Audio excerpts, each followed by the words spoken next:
有咁多嘅皮膚問題咧，一律係建議做 Silvermix 改善連同養膚一齊做。咁做之前咧，治療師會先同你嘅皮膚做分析，同埋去做分區嘅處理，確定咗皮膚嘅問題咧之後先再開始做嘅。咁一開始做嘅時候咧，基本上係冇乜嘢大嘅感覺啦，但係會感受到有少少吉吉地。但係完成咗一個回合之後咧，個感覺開始大啦。不過由於咧我哋係每一個位置會調校合適嘅模式、能量、度數，同埋做完之後咧真係好想變到無瑕肌膚，所以咧我大感覺咧都會乖乖地頂埋佢。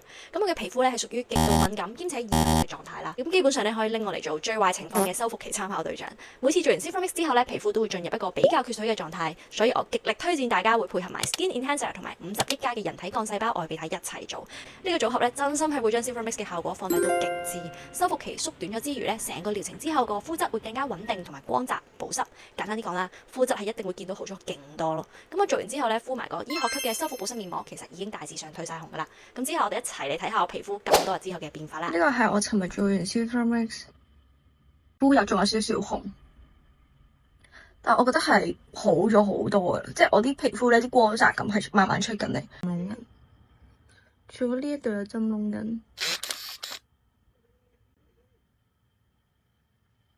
但係大致上今日個皮膚係咁樣樣。